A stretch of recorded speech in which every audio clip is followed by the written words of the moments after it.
Hello, welcome to Recapping with Delora and Ashley. Please follow us on Instagram, Facebook, and Twitter at Recapping Podcast. Also, comment, rate, and subscribe on your favorite podcast platform. We're on all the things. We would love to hear your ratings of the movies and shows we review. Email us your audio file to recappingpodcast@gmail.com and we will play it during the show. Or DM us on Instagram and we will post and read it on air. Thank you guys so much for listening. Thank you. Hey, Ashley. Hey, Delora. How are you? I'm doing well. How are you? I'm making it, girl. There's been a lizard that I can't find lives in my house for almost a week now. Doesn't excite me. Florida life. Yeah.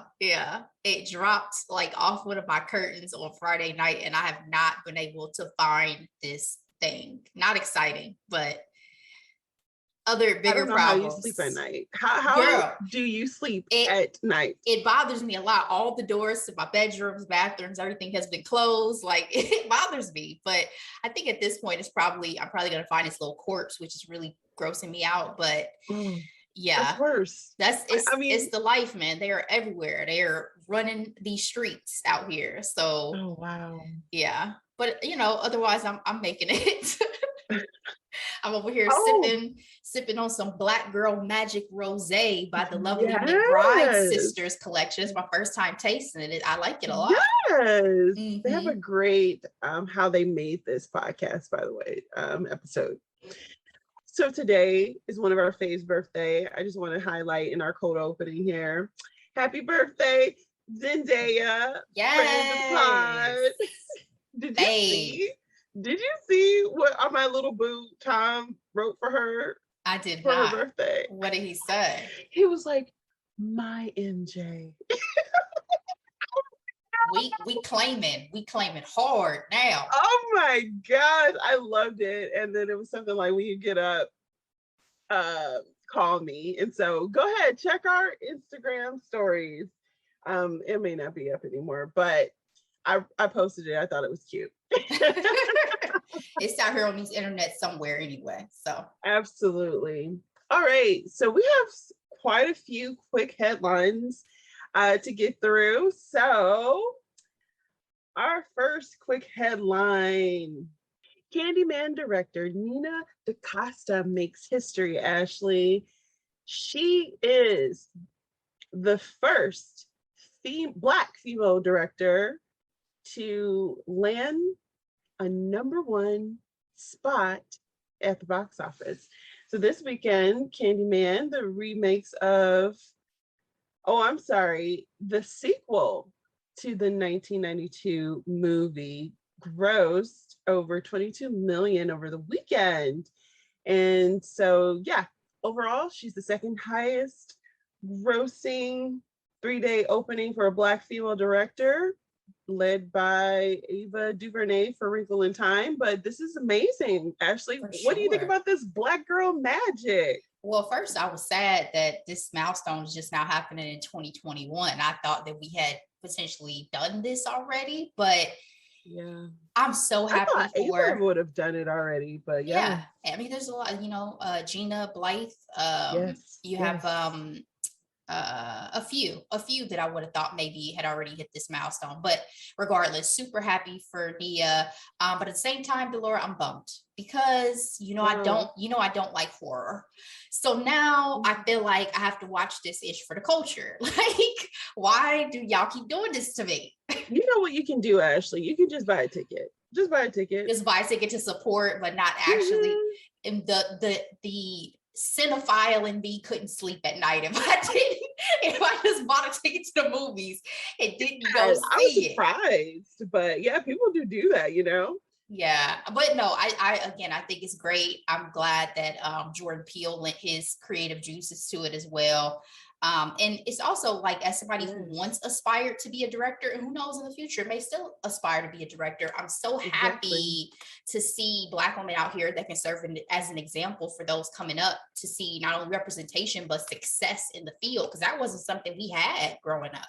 Absolutely. You know, it's one of those things where if you had one bad film, your career was over, right? As we saw for the And director of Love Jones and his story. Yes, excellent point.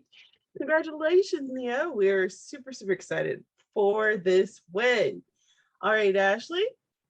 Oh, one more thing about her. I read that she's currently working on the Captain Marvel sequel, The Marvels, which makes her the first Black woman to direct a Marvel Studios picture. Does that make you more excited for the Captain Marvel sequel? Sure. Okay. All right. Just wondered. We talked about it now 2 episodes. So we sure did. We sure did. Just wondered. So sorry. Continue on. Yeah, no problem. All right, so I'm taking this headline from the Hollywood Reporter. The talk. Turnover continues as Elaine Welteroth departs. The former Teen Vogue editor is the second co-host to exit the daytime show in 2 weeks, following Carrie-Anne Inaba. It's not very clear on why she left, Ashley. I've read several sources. Her statement on IG was pretty, gracious, right? Thank you to the fans. Thank you to the show. Elaine is a New York Times best author, so she has a book out there, and she's also a judge on Project Runway. So who knows what else she'll be doing, but I'm a fan. I love her book more than enough. What did you think about this, Ashley? I know you watch the talk sometimes. Yeah, I mean, it's like a revolving door, musical chairs going on over there. I don't know if this is continued fallout from the debacle that happened with Sharon, but it just feels to me like there's a shift that's happening, and I don't know what direction we're about to go with this panel. So we still have Cheryl Underwood. We're still going to have Amanda and then Jerry O'Connor, right, who just got signed on. Yeah, who just joined, and that's the first male, as we talked about in a previous episode, to ever join. So I just don't know what the show is going to look like, because it's all about the hosts of the show. So exactly. I don't know. According to this article, they're hoping to fill her seat in time for the new season. So they have 2 weeks to do that. You think they're going to do another man? Or are you going to I hope not. Go for a woman? I hope I don't want them to stray too far from the formula. You know what I mean? There's a formula to these shows. And i.e. The View. Exactly. Our fave. If you mess with the formula too much, then it's no longer what we as the viewers come to that for and want to gravitate to that content. So I hope not. But at the same time, I was bummed when Eve left.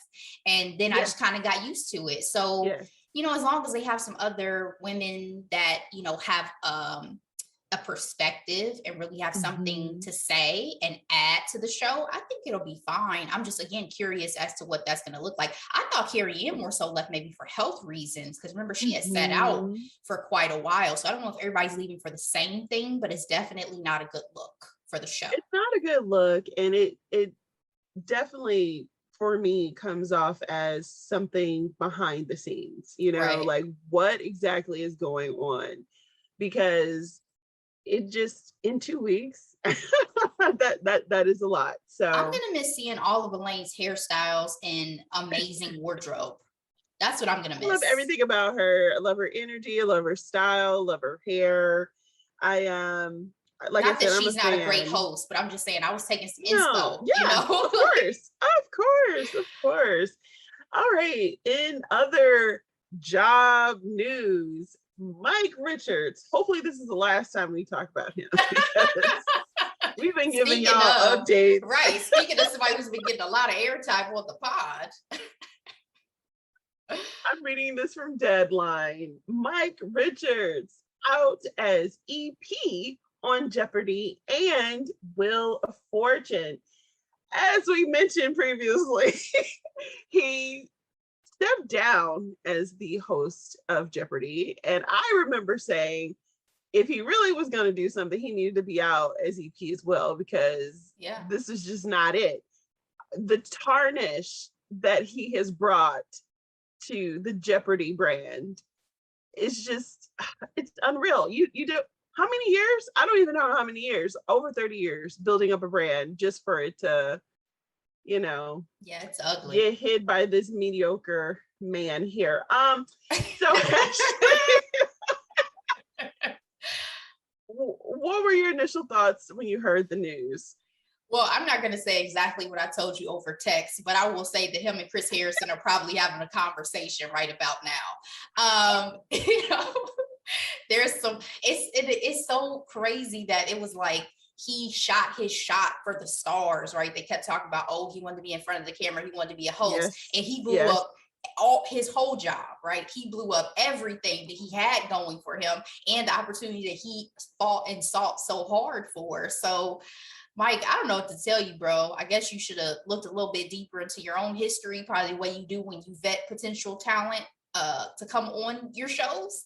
And it's definitely a hard lesson to learn. Where were the guardrails in that studio? Like, I mean, the podcast especially, that's so easy to have researched and to have known about and to be ahead of those comments and that conversation.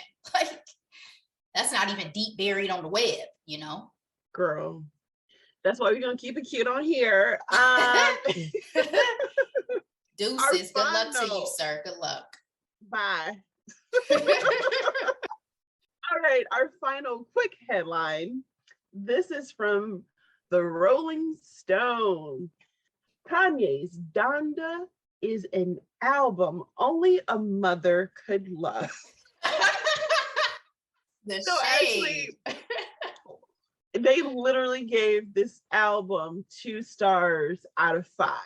Oh, wow. So when I originally put this in our Slack, I just said Kanye because I really don't want to talk about him, but he has been in the news consistently for over a month for this highly anticipated album. So let's start first with his listening parties. The album was supposed to be released again over a month ago, but what he was doing was he was doing all these elaborate listening parties. The first one I heard wasn't really that crazy. No, it was just more so the anticipation of the meet. Right. The second one, I think he's floating in the sky. And this third and final one, Kim Kardashian is in a custom Givenchy dress in a veil. There's a house. He's on fire. He has special guests in quotes here. What do you think about all this, Ashley? Can I talk about the whole of this situation, or am I only speaking to this? Go ahead. Okay, Kanye. I feel like I kept name dropping him on the pod, and as I've said, I don't like that man like that. I have no plans to listen to this album, Delora, or to continue to indulge in the glorification of his work and need for attention and validation. Ooh, that is all this is for me. I hope for Kim's sake that this divorce goes through. Like, I'm tired. The fact that you supposedly blindsided her by bringing out Marilyn Manson's ass, who's currently under investigation and accused of sexually assaulting and abusing and doing all sorts of crazy things to women. You know, I cannot. Everybody wants to hop on Kanye's bandwagon musically, even though he's such a controversial person behind the scenes. As we've talked about, some people can separate art and the artist. I cannot, especially because he makes it so integral in terms of what he actually produces, right? He himself is a spectacle of an entertainer. Yes. Yep. So, I'm good, Delora. And that's that on that. I'm good. Well, Ashley, I agree with you, especially because he obviously loves attention, right? And he has speaking of guardrails, he has nobody in his camp that puts him in place.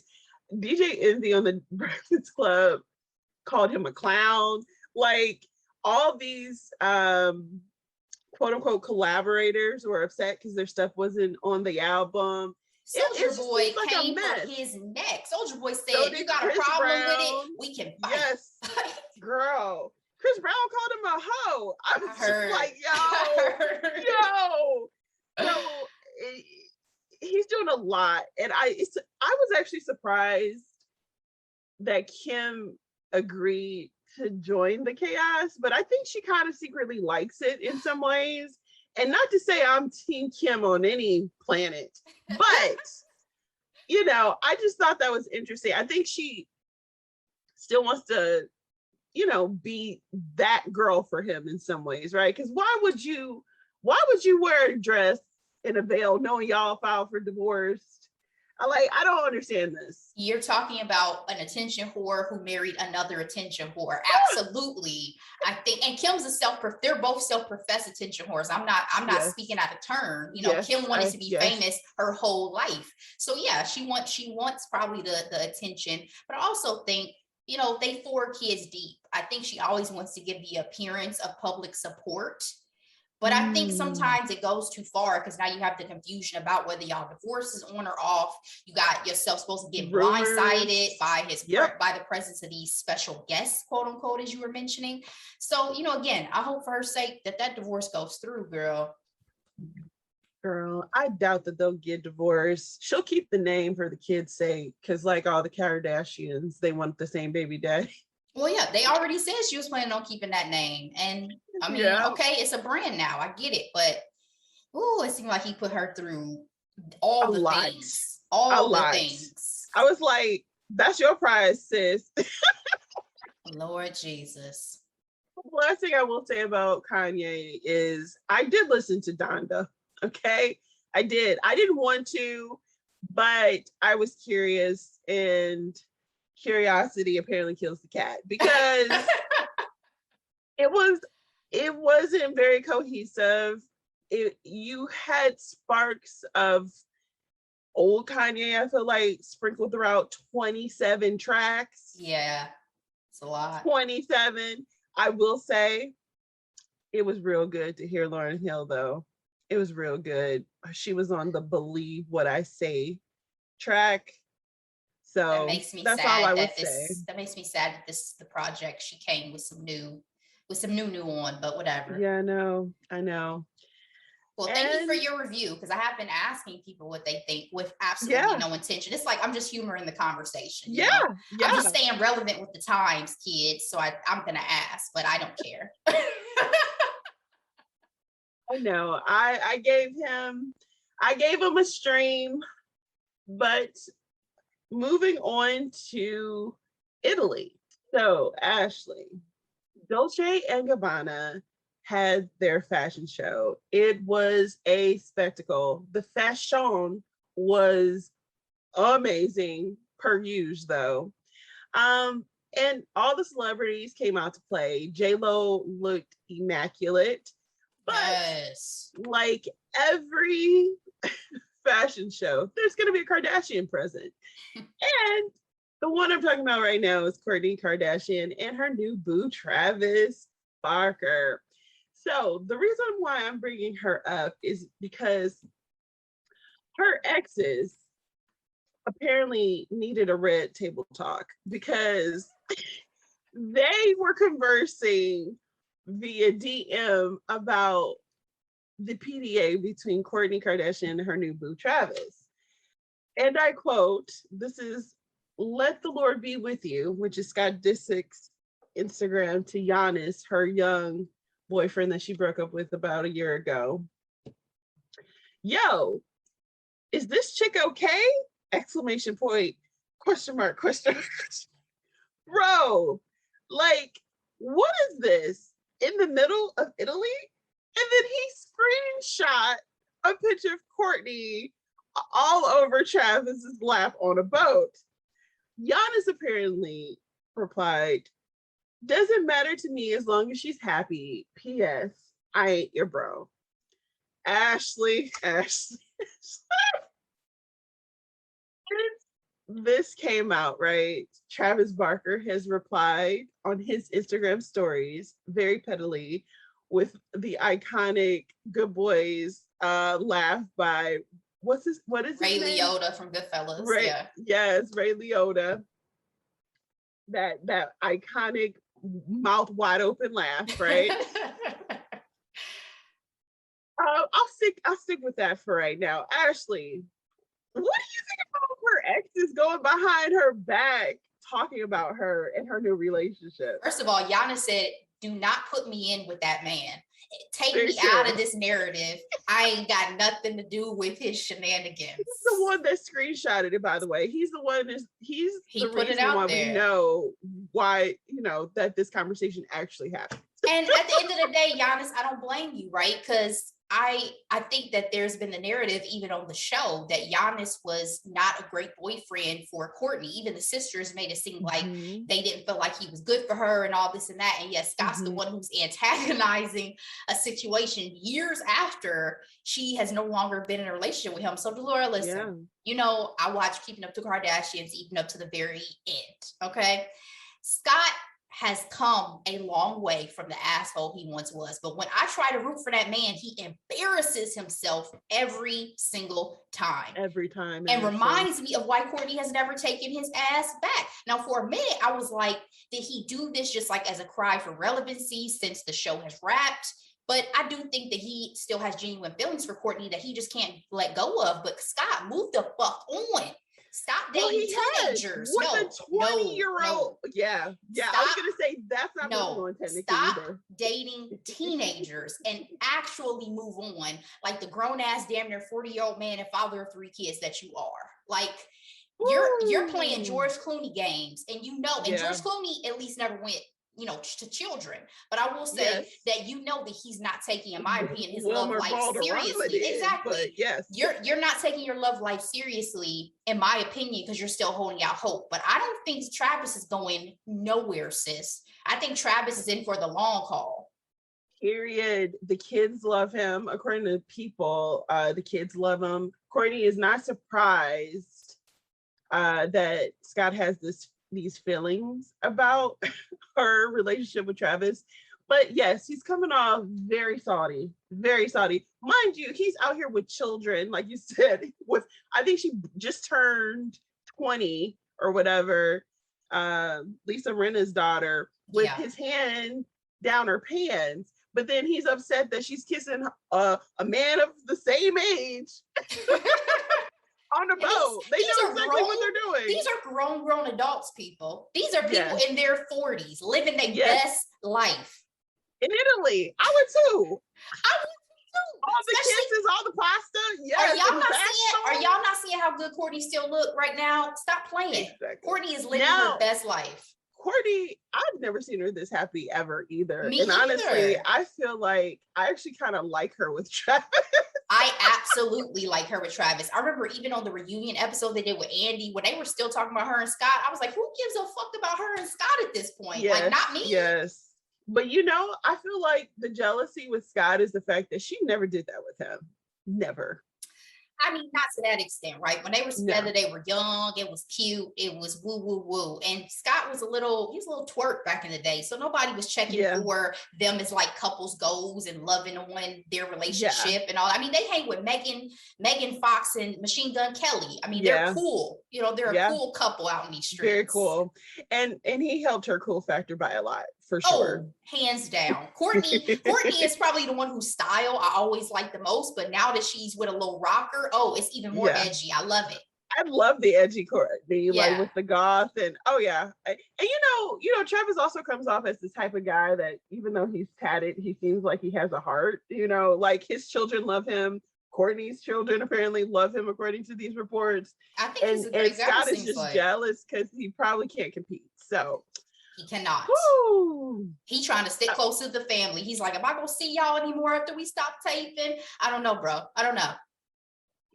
Crazy. All right, Ashley, and our final hot topic. So we're still in Italy. We're still at the Dolce Gabbana fashion show. And Laura, take me to Italy for real. Stop playing with me. Take me to Italy for real. I'll work on it. Okay. It's on I just wrote it down. Okay. All of our faves are there. Sierra looking fire in that copper dress. Beautiful. Meg Thee Stallion there, as well as Normani. Love Normani. And they're having a good time, Ashley. So much that they're twerking in front of everybody. And mind you, this is Dolce & Gabbana, so this is everybody, Europeans, Asians, whatever, what have you. We're not in our spaces in that sense. You understand what I'm trying to say here? Yes, I do. Did you find their dancing to be liberating? Dropping it like it's hot in front of people? And to be fair, they are all entertainers, right? Exactly. Or do you think it was distasteful? I think it was liberating. I had no problem with them doing their thing, because to your point, this is not just some women that just decided, oh, my song came on, let me jam out. Like, these are 3 entertainers who dance for a living and do it well. So no, it doesn't bother me at all. You lucky they didn't charge y'all for this show. Ooh. So actually, I'm not gonna lie. The first thought that I did have was, in front of guests? Yeah, not in front of company. Take that out your spirit, Delora. We ain't trying to impress them. Take that out your spirit. We should be able to live our full and best lives. But you know what? Sierra thought about that, because Meg was on the ground, with her knees. So was Normani in her big, again, hand-painted D&G, okay? But Sierra kept it cute and was just swinging, the hair back and forth, and didn't really go all the way down. Well, Sierra also a wife and a mom of 3, so yeah, noted. So too. That matters. I think that's a factor in her decision making. Not so much like, oh, it's guest. She was probably like, well, if my husband and kids see this, or they can be like, what was mama doing in Italy? That's all I was thinking. Because she can drop it like it's hot. Very well. And we know this. Sierra can dance her ass off. But that's what I was thinking, is like, oh, she keeping it cute because she like, oh, Russell and the kids see this on IG, let me keep it cute. But I don't think it was the company thing. I think it was like, hey, listen, I'm saved and I got a family. Let me act appropriately. Well, actually, I had to ask, because the comments via Shade Room and my other favorite site, the Jasmine brand, our folks were talking. We were talking like, do we do these things? Now, it's not the equivalent to how, Cardi B threw a shoe at Nicki Minaj, or was that vice versa? I can't remember. No, that was wild. Yeah, that was wild. I don't know. I had just like three Black women shaking, doing what people expect us to do. But again, that's what they're known for, honestly. And again, whose standards are we applying this to? Our own, in terms of what we think is tasteful, or just that cringe, what do they think of us type of mentality? Because it's not like, let's say they didn't do this all night, they did it for a matter of minutes in one particular moment that was being filmed. Again, y'all lucky we didn't charge y'all for this show. I know, that would have been a lot of money. All 3 of them together? These are entertainers. Because I guarantee you, if there was a stage and they was twerking on that stage, there would be no conversation, right? So very true. That's all I'm saying. All right, I respect that, Ashley. I thought it was worth the ask. I feel you. That's just my hot take. Yes. All right. So that is all for Hot Topics this week. I am so excited, Ashley, because of our recap coming on Tuesday. What are we recapping? Oh man, we are recapping He's All That, Delora. It is a remake of the 1999 teen rom-com classic. So stay tuned, guys. We are going to be sipping some little liquor while we talk about this one, probably. So stay tuned. We actually watched it for you all. Okay. You can trust us. See you next time. Well,